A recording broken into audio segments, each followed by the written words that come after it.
Nangna internet use tawrumlagadi masigi sakfam asi soidana khangamgani. Maramdi magi video gi content gi damak mana angak pa thogdok kaya ama tawki. Mana masabu lainungda pung yangkhai phumduna thamki. Masagi yumbu dollar amada yonthokhi. Mana lamlanba kayabu dollar lakh amamam piduna thabaktagi pothahanki. Private island amabu pithokhi, store amada yonba pot khudingmak laiki, masana customer singda paisa piba restaurant amasu hangki amadi $1 million pulapna magi video amada pithokhi. Magi mamingdi Mr. Beast. Mana khalakpa wakhal khudingmak pangthokli, maram asina mana internet ki khwaidagi kathokpa mi ama oiri. Adubu chahi kunhundoi khakta ngaiba nupa macha amana camera gi mangda tawbasi uraga aina khangi Mr. Beast na views ki damak afaba saribra haibasi mi kharanadi hangakani haiba.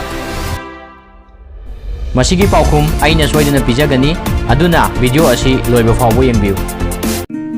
Important oiba topic singda irai laiba wahaida video semba igi mission ni aduna mission asibu mai pahanbige hairabadi channel asibu subscribe tawbiramu aduga video asibu like share comment tawbiramu.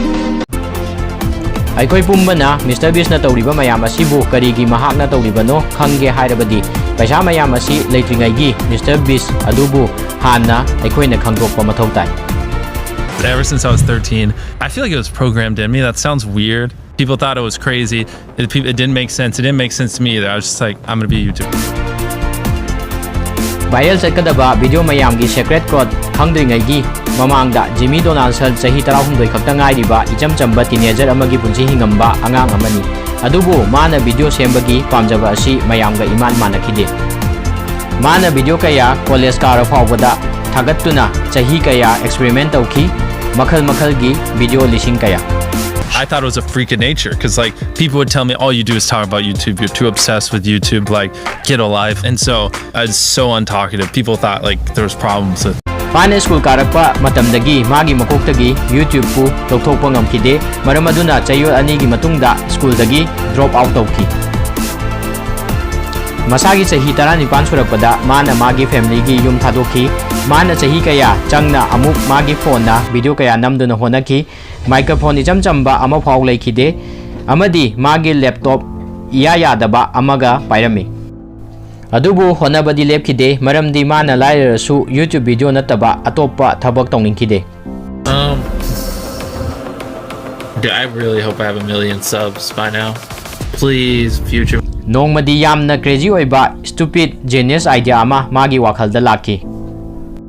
Mana masing amadagi lak ama phawba thiduna pungkun mari sangba video ama thagalakhi masigi thawong asi kayamuk sili oibage haibabu viewer singna masibu yengdana tokpa ngamkhide masina mahapu viral chalanki. Let's 1 2 3 99,999 100,000. What am I doing with my life? Masigi secret asi khangi badagi magi angakpa challenges mayam asi amukka henna fagalakhi amadi chawkhalakhi. Other YouTubers would probably fake this. Other YouTubers would quit. But what are we? Unfortunately, not other YouTubers. That's right! Now let's go through this drive-thru 997 more times. Khangnadaba mi singda kar kaya piki free da dollar lising kaya piba bank amasu hangki. I want to do a series where I just give away money to people. You know, we could pay off someone's student loan. We could give 100 people $100. I don't care what we do, you know? You could tell me what you want me to do. Masigi angakpa challenges mayam asina maram oiduna views kaya fangki amadi sponsor kaya amana masibu sizinaduna makoi gi product singi promotion tawki madudagi lakpa paisa mayamna magi mathangi content da amuk reinvest tawki.